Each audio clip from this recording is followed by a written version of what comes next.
रामानुज स्वामी जी महाराज की, समस्त भक्त वृंद की जय श्रीमन्नारायण। प्रिय भगवत बंधुलारा, వైశాఖ పూర్ణిమ పరమ పావనమైనటువంటి రోజు. ఈరోజు మన శ్రీ సీతారామచంద్ర స్వామి వారి యొక్క దేవస్థానం హనుమంతుణ్ణి గరుత్మంతుణ్ణి కూడా మనకి స్వామిని సేవించుకునే పురుషకారులుగా, అంటే మనకి రికమెండ్ చేయగలిగిన వాళ్ళుగా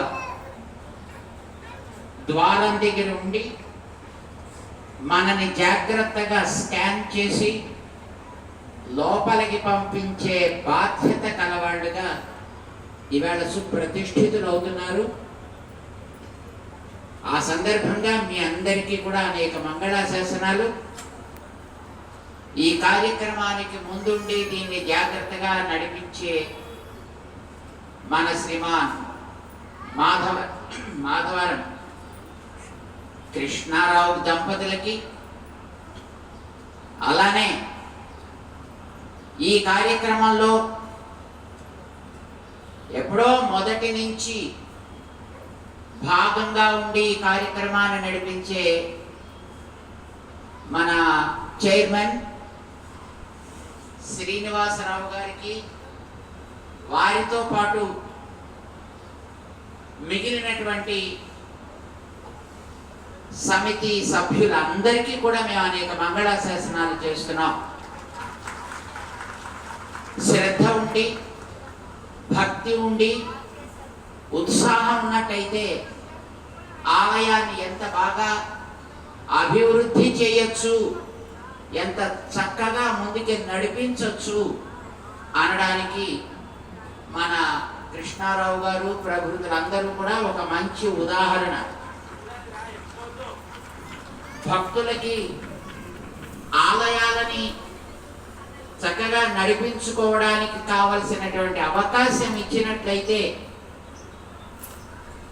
వాళ్ళు నడిపించినంత బాగా మిగతా వాళ్ళు ఎవరు నడిపించలేరు. అది ఇక్కడ మన ఆలయం నిరూపణ చేస్తోంది.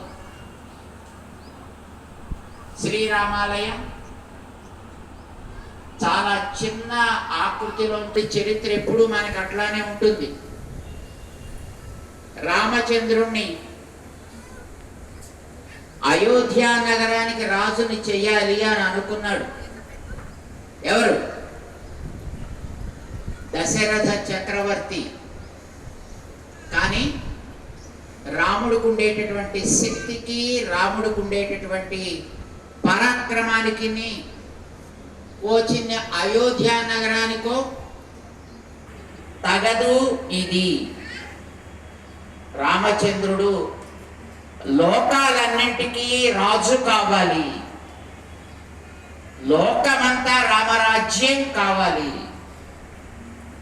ఇది సంకల్పం చేసింది కైకమ్మ. కైకమ్మ వరాలు కోరింది దశరథుడిని, మనకి తెలుసును కథ. ఏం కోరింది వరాలు?